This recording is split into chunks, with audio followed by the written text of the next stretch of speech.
All right, today we're diving into one of the greatest adventure stories ever told, Homer's Odyssey. This is a big one, an absolute cornerstone of Western literature. So to really get the Odyssey, you kind of have to know what it's not. And what it's not is its predecessor, the Iliad. The Iliad is just this brutal, massive story all about the Trojan War. It's about armies and glory and tragedy on a huge scale. The Odyssey? It's way more personal. It zooms in on one man's 10-year, monster-filled, God-haunted journey just trying to get back home. Now, a quick heads up about the names we're going to use. You might be wondering, hey, why are you saying Ulysses instead of Odysseus or Jupiter instead of Zeus? Well, the translator of the version we're using makes a really interesting point. The Roman names, like Ulysses and Jupiter, have been baked into the English language for centuries. They're just more familiar. So to keep things clear, we're sticking with those. Okay, so here's the thing. The story doesn't actually start with our hero, Ulysses, fighting some monster at sea. No, it starts at the place he's been desperately trying to get back to for a decade, his home, the kingdom of Ithaca. And things there are not good. You've got to get your head around the timeline here. It's been 20 years. 20! 10 years fighting the war in Troy, and now another 10 lost at sea trying to get home. As far as anyone in Ithaca is concerned, Ulysses is dead. He's a memory. And when a king is gone that long, a power vacuum opens up. And you know who fills the vacuum? Vultures. And here's what that looks like. Ulysses' wife, Penelope, is basically a prisoner in her own house, surrounded by over 100 arrogant noblemen, all demanding she pick one of them to marry. His son, Telemachus, who was just a baby when he left, is a man now, but he's completely powerless. And the worst part? These suitors are literally eating the family's entire fortune, just partying and feasting day in and day out. That's the goddess Pallas talking, and she's not wrong. See, this isn't just about bad manners. It's a deep, moral crisis. The suitors are violating the sacred Greek rule of hospitality called xenia. They've turned from guests into parasites, and that's a massive insult, not just to Ulysses' family, but to the gods themselves. So, let's switch gears. While his home is literally being devoured, where has Ulysses been? Well, he's been on a forced 10-year tour of the most dangerous, magical, and downright terrifying spots in the ancient world. The thing about Ulysses is that his greatest weapon isn't his sword, it's his mind. And nothing shows this better than his run-in with the Cyclops. He gets trapped in the giant's cave, gets him drunk, and blinds him with a massive sharpened stake. But the brilliant part? He tells the Cyclops his name is No Man. So when the giant screams for help, all his friends hear is, "No man is killing me." It's genius. He gets tested again with the sorceress Circe, who has this nasty habit of turning men into pigs. But Ulysses gets a little help from upstairs. The god Hermes shows up, gives him a magic herb, and a very specific to-do list. And it works. He resists her magic and not only saves himself, but forces her to turn his crew back into men. This moment tells you everything you need to know about Ulysses' character. He wants to hear the Song of the Sirens, a song so beautiful and irresistible it causes sailors to crash their ships on the rocks.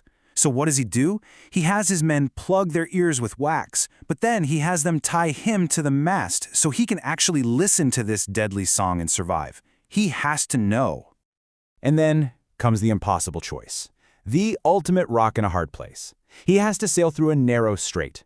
On one side, you have Scylla, a 6-headed monster that will grab 6 of his sailors. On the other, Charybdis, a giant whirlpool that will swallow his entire ship. It's a terrible no-win situation, and like a true leader, he makes the awful choice to sacrifice a few to save the many. Okay, so after all of that, after a solid decade of monsters and mayhem, Ulysses finally makes it back to Ithaca. But his greatest challenge isn't some mythical beast. It's the 100-plus arrogant guys who've taken over his house. He doesn't just storm the gates. That's not his style. Instead, with a little help from a goddess, he disguises himself as a frail, old beggar. It's brilliant, really. It lets him walk right into his own palace, see who's been loyal, who's been a traitor, and size up the enemy from the inside out.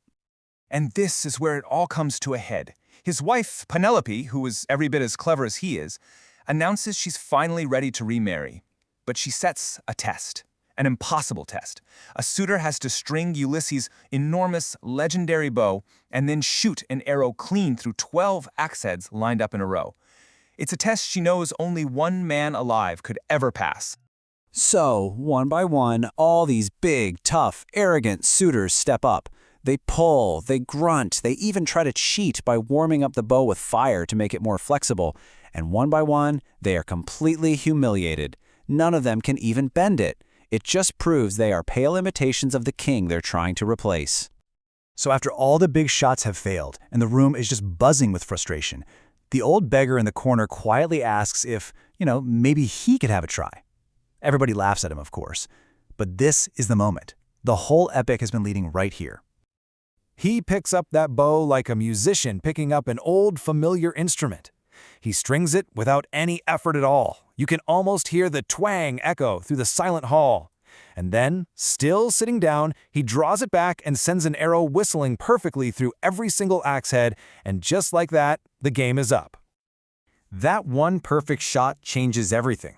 The contest is over, and now, the reckoning begins. This is the climax the whole story has been building towards. In an instant, Ulysses throws off his beggar's rags. He's revealed as the master of the house. His son Telemachus is right there with him, armed and ready. The doors have been locked, and suddenly more than 100 suitors realize they are trapped in a room with the man they've been robbing blind for years. What happens next isn't really a fight, it's an execution. With a little help from the goddess Pallas, Ulysses and his allies take down every single suitor. The hall that was filled with their parties is now, well, it's a bloodbath. The poem is very clear. The house has to be cleansed, not just of the mess, but of the dishonor they brought to it. But the real climax, the emotional peak of the story, isn't the battle. It's what comes after. Think about it. Penelope has spent 2 decades dealing with liars and fakes. She's smart. She's cautious. She's not just going to take this guy's word for it. She needs proof. So she gives him one last test, a secret only the real Ulysses could possibly know. She casually tells a servant to go move their marriage bed out of the bedroom, and Ulysses gets angry. He sputters, "You can't move that bed." Why? Because he built it himself from a massive olive tree that was still alive and rooted in the ground. The bed is part of the house. It cannot be moved. It's the symbol of their unshakable marriage. And the moment he describes the bed perfectly, all her defenses just crumble. She knows it's him. Her caution wasn't a lack of love. It was the shield she had to build around her heart to survive 20 years of uncertainty. And now, finally, the separation is truly over. So, the Odyssey is the ultimate story of coming home, right?